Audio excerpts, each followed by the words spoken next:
How much longer can the Ukrainian military sustain its current losses? With troops spread thin and reserves depleted, what options remain for a nation grappling with a severe manpower crisis? As reports of desertions and forced conscription increase, what are the broader implications for Ukraine's social and economic stability? In light of Western governments now pushing for peace negotiations, can diplomatic efforts succeed where military strategies have failed? What will it take to shift from a war footing to a sustainable peace? These questions frame the urgent need for solutions to prevent further loss of life and stabilize the region. Welcome to TFI Global, the antidote to mass delusion. Following the Russian incursion into Kharkiv province, Ukrainian intelligence chief Kirill Budanov admitted in an interview with the New York Times, quote, "All our troops are now either in Kharkiv or in Chasiv Yar. I used everything we have. Unfortunately, we don't have anyone left in reserve."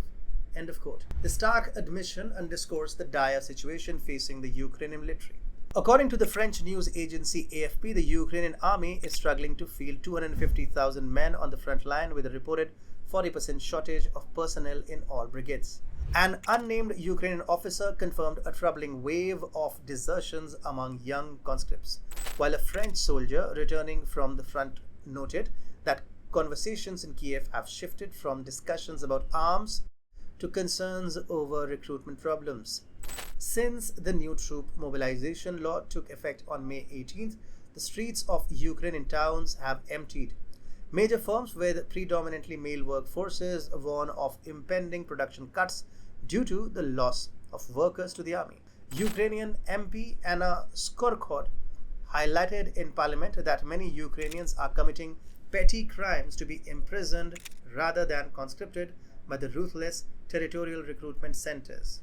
Reports of citizens resisting army recruiters are increasing, with 46% of Ukrainians of military age stating they will not fight in the war.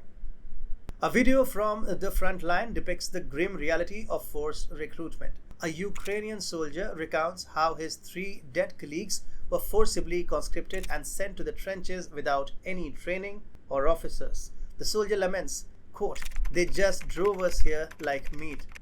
This harrowing account illustrates the tragic fate of thousands of Ukrainians while Western powers continue to fund this conflict.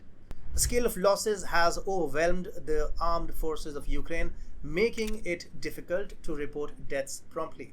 The New York Times writes that relatives often encounter neglect and inaction from military authorities. Bodies are identified through drone footage or reported by colleagues, but Ukrainian commanders frequently delay acknowledging casualties.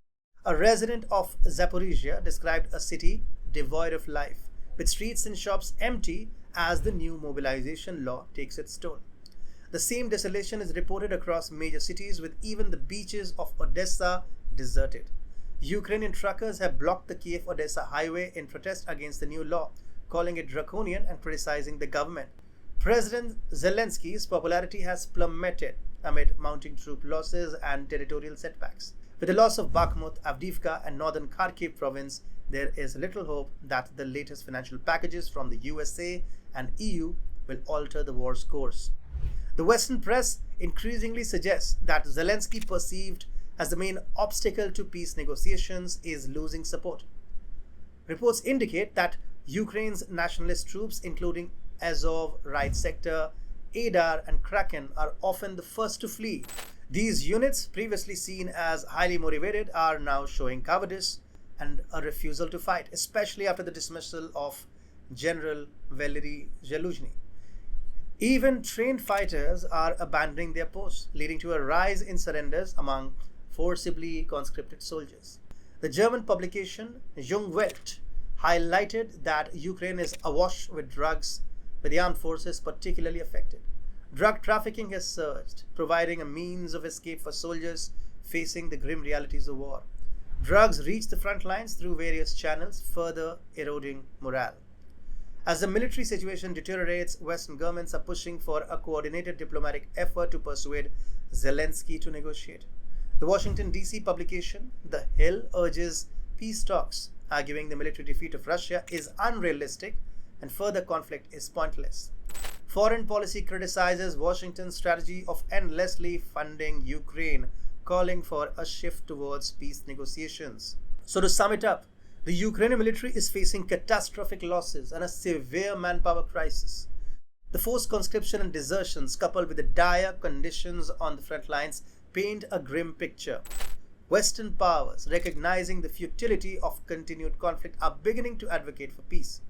The situation demands urgent diplomatic intervention to prevent further loss of life and stabilize the region.